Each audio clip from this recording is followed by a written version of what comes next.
synes, Johnny Hansen har haft et godt tag på Tagliani. Den formodet bedste spiller hos Emiraterne. Og så sidder i øvrigt også Kim Vilfort udenfor. Kim Vilfort, der skulle have startet i dag, men blev skadet under formiddagstræningen i går, da han stødte sammen med John Larsen, som vi ser her, og fik en dyb flænge over det venstre øje. Henrik Larsen.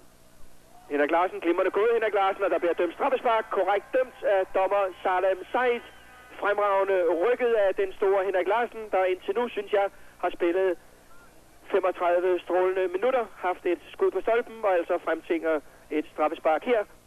Jeg tror, det er John Larsen. Lad os prøve at se her. Det er elegant trukket af Henrik Larsen.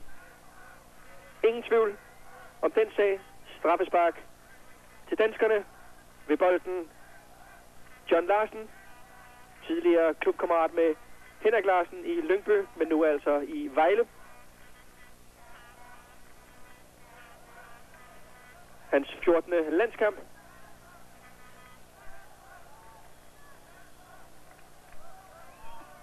Og det er sikker scoring. John Larsens første landskampmål.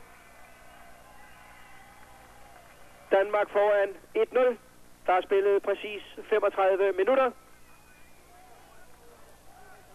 Og ingen tvivl om straffesparket, Fritz. Det kan vi i hvert fald ikke være i tvivl om. Nej, og det var den lokale dommer heller ikke. Vi havde ellers visse betænkeligheder ved at skulle have en lokal dommer. Og det er også ret usædvanligt i en officiel landskamp. Men foreløbig synes jeg, at Salem Said har været særdeles god konsekvent i alle sine kendelser. Så vi har absolut intet at beklage os over. Og det har vi egentlig heller ikke over det danske spil. Hvis vi tager varmen, den er trods alt lidt usædvanlig for vores spillere. Ikke mindst på denne årstid. Også den ujævne bane i betragtning. Og så det, at vores spillere naturligvis mangler en vis kamptræning, så synes jeg, det er imponerende, hvad de har præsteret indtil nu. Og det er dem, der egentlig der styrer kampen, og vi er også der på lidt mere tempo på, lidt mere temposkift i vores opspil. Faktisk brugt meget som kantspiller både venstre og højre side i Vejle.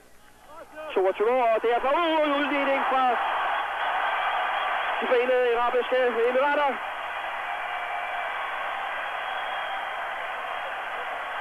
Målscorer med nummer 8, Khalid Ismail. Spillet 32 minutter. Lad os prøve at se igen. Synes de får sig en blunder i det danske forsvar. Med kendskærningen her.